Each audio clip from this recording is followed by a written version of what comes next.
Bien, bienvenidos nuevamente, la gente de objetos. Vamos a hacer un recorrido por algunos conceptos variados acerca de cómo instanciar objetos, el uso de la variable dis y demás.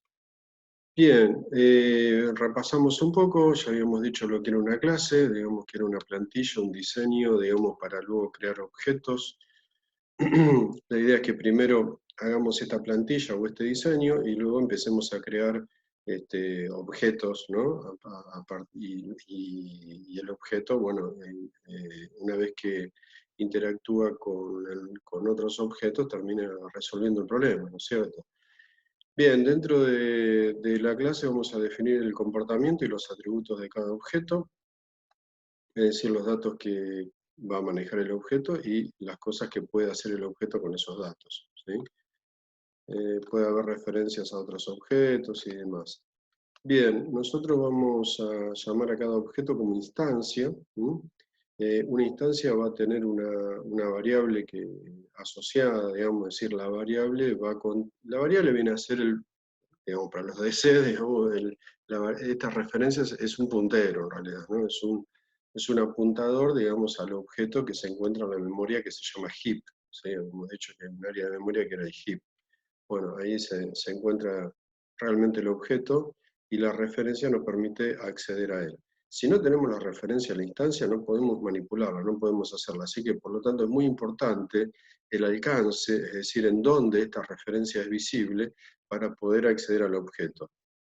Yo voy creando objetos y si yo pierdo la referencia a ese objeto, el objeto va a quedar creado en la memoria, va a estar ocupando lugar ahí, pero nadie lo va a poder utilizar porque no hay nadie que tenga acceso a su referencia. Ya hablamos del tema, más adelante pasará el garbage collector, el recolector de basura, y lo eliminará si fuese necesario, ¿no? Si hay demanda de memoria por parte de la máquina virtual. Bien, eh, sigamos entonces. Habíamos visto algunas cuestiones de encapsulación. Bueno, ¿qué hacemos para crear un objeto? Como dijimos antes, primero diseñamos la clase con sus atributos y comportamientos. El diseño es el diagrama UML de clases. Luego vamos a pasar a la implementación de ese diagrama de clase, digamos que es el código Java, donde vamos a poner public class, el nombre de la clase, abro llave, voy a declarar cada uno de los atributos, teniendo en cuenta el modificador de acceso, si es static o no static. Recuerden, static era de clase, no static era de instancia o de objeto. El nombre del atributo, perdón, el tipo de dato y el nombre del atributo y su inicialización si fuese necesario, ¿no? Luego vamos a crear objetos de esa clase y por último vamos a utilizar el objeto, ¿no? Entonces cuando creamos un objeto vamos a tener el objeto en sí creado en la memoria heap, ¿no? Con alguna referencia, digamos, que permita apuntarlo. Yo puedo tener más de una referencia apuntando al mismo objeto. Y como pueden ver acá, el área de memoria static separa, digamos, aquellos atributos que son estáticos, digamos, en la definición de la clase. Estos atributos estáticos serían globales para todos los objetos de esa clase. Bueno, acá esto ya lo habíamos dicho, son las variables estáticas que dijimos para todos los objetos de la clase. También los objetos de otras clases podrían accederlos siempre y cuando tengan permiso, ¿no? Es decir, si es static y private, no va a poder ser accedido por otros objetos de otras clases. Pero si fuese public, por ejemplo, sí podría ser. Bien, después entonces tenemos diferentes categorías de variables de instancia que están a nivel del objeto, variables estáticas a nivel de la clase, y hay variables locales que serían las variables propias de cada método que solamente son creadas en forma temporaria y están en el stack, o pila, la pila o stack. Categorías de métodos, tenemos métodos que son de instancia, métodos de instancia, y después tenemos los métodos estáticos. Todo aquello que no se diga static se asume que es de instancia.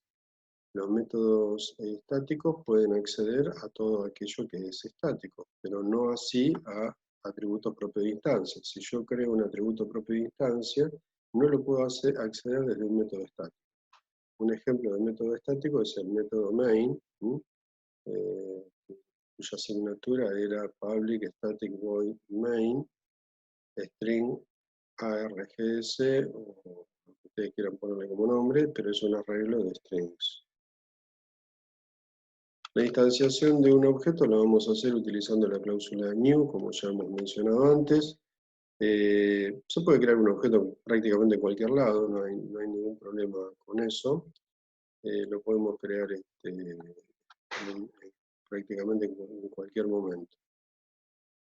Bien, toda clase, en realidad, toda clase va a tener un constructor. Lo que sucede es que no necesariamente necesitamos escribirlo. Cuando nosotros no escribimos, atención con esto, cuando nosotros no escribimos ningún constructor, es decir, cuando no se escribe constructor, Java automáticamente me agregará, me pondrá el constructor nulo, ¿sí? Un constructor nulo es un constructor que no recibe ningún argumento, obviamente tiene el mismo nombre que la clase, pero no recibe ningún argumento, ¿sí? Java lo va a insertar automáticamente. Ahora bien, si nosotros, esta regla es importante para la herencia, ¿no? Es decir, si nosotros vamos a crear algún constructor, la recomendación sería que toda clase tuviera al menos un constructor nulo, ¿sí? Si vamos a crear constructores propios para esa clase, se recomienda que al menos uno tenga su constructor nulo. ¿Por qué? Porque si luego pretendemos hacer herencia u otra clase que herede atributos de esta, si no tiene el constructor nulo, vamos a estar en problemas porque no vamos a poder crear el objeto derivado. Bueno, eso después lo vamos a ver en un ejemplo de código, digamos, que espero poder compartir con ustedes. Cuando uno crea un constructor explícito, el compilador ya no va a poner el constructor nulo, ¿sí?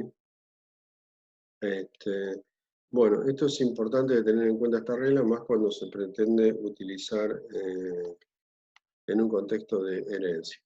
Sobrecarga. Bien, la sobrecarga para aquellos que vienen de C no existe en C. Es decir, ¿qué sería la sobrecarga en C? Sería tener una misma función más de una vez.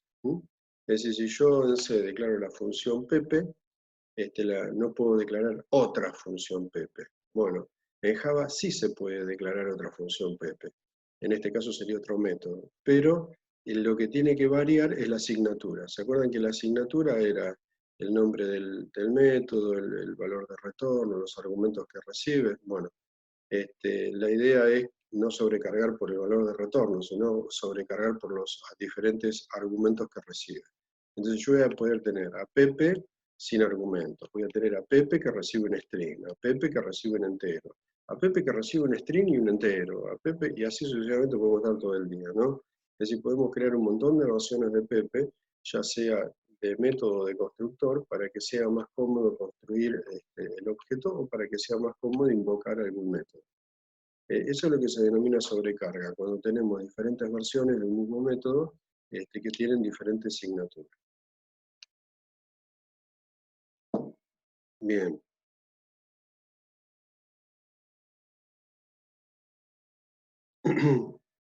Bueno, acá están las reglas de sobrecarga, ustedes después lo leen bien de la presentación, no hace falta que diga más nada al respecto.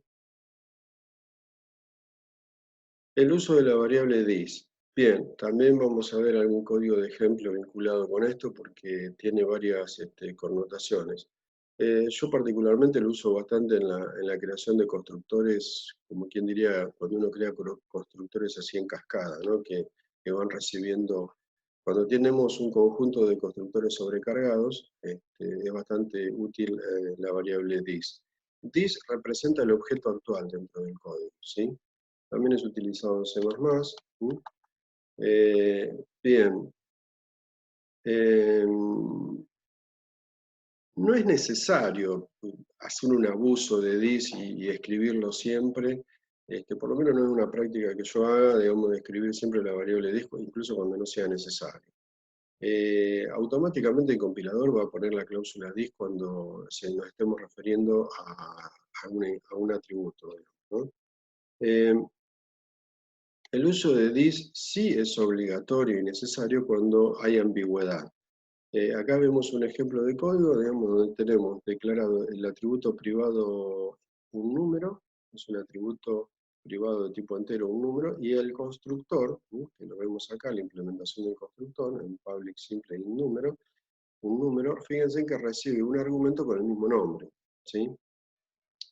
Bien, cuando hablamos de un número dentro del código del constructor de esta clase, no podríamos, el compilador, ¿cómo sabe cuando yo me quiero referir al argumento y cuando me quiero referir al atributo? Bueno, para eso utilizo la cláusula this. Tengo obligatoriamente que poner this.un número para indicarle al compilador que me estoy refiriendo al dato de la instancia, digamos, al dato, al atributo, y no al argumento, ¿sí? Si menciono simplemente un número, me estoy refiriendo a este que está acá arriba, mientras que cuando pongo this un número, me estoy refiriendo a este otro que está acá. Bien, acá otro uso del constructor this es el que comentaba anteriormente para la aplicación, digamos, para el reuso de código, digamos, en constructores. Acá tenemos un constructor que recibe tres argumentos, un string, un w y otro objeto date, y hace las inicializaciones que correspondan para los atributos, para los valores de los atributos de instancia. Podemos tener una sobrecarga de ese constructor y que reciba otros argumentos, y fíjense ustedes que cuando se le indica un nombre y un salario se asume un valor nulo, digamos, para la fecha. Cuando se indica el nombre y la fecha se asume un salario base, ¿sí? Un salario por defecto para todos los objetos igual. Por eso base salary fue definido de manera public static final para que sea un dato constante y además de eso a nivel de la clase, es decir, todos tendrían el mismo salario base. Todos los objetos empleados que creemos y que no le indiquemos el salario van a asumir siempre el mismo salario base. Fíjense en ustedes acá cómo está indicado el uso de this. En este caso sirve para invocar al constructor que corresponde. También existen bloques de inicialización que van a ser automáticamente ejecutados cuando se creen objetos de una clase o bien cuando se referencia a la clase. Hay dos tipos de bloques de inicialización. Tenemos bloques de inicialización estáticos y no estáticos. Obviamente un bloque de inicialización es simplemente en la declaración de atributos, nosotros vamos a poner un par de llaves y ahí adentro, por eso se llama bloque, ¿no? Porque abrir y cerrar llaves es un bloque, ¿no? Es lo que nosotros en Excel llamamos un código de bloque. Entonces, dentro del código de bloque, si ese bloque no se declara como estático, se asume que es de instancia, y también sirve para hacer inicializaciones un poco más complejas de lo habitual cuando hacemos la inicialización explícita de un atributo. Bien, después también posiblemente veamos algunos ejemplos de bloques de inicialización. Inmutabilidad. Bueno, hay un montón de clases que son inmutables, ¿no? Hemos mencionado algunas. Por ejemplo, la clase string, por ejemplo, todas las clases wrapper, como integer, character, bueno, todas las que sirven para hacer un wrap de los tipos de datos primitivos también son inmutables. La clase file también es inmutable. Bueno, digamos, las clases inmutables van a tener el cualificador final, ¿sí? Todo aquello que sea final nos da la idea de inmutable, de constante, de cosa que no cambia. También podemos declarar atributos final para que una vez inicializados esos atributos no puedan ser cambiados en tiempo de ejecución. Bueno, esto es todo, muchísimas gracias y continuaremos en breve con más temas relacionados con objetos.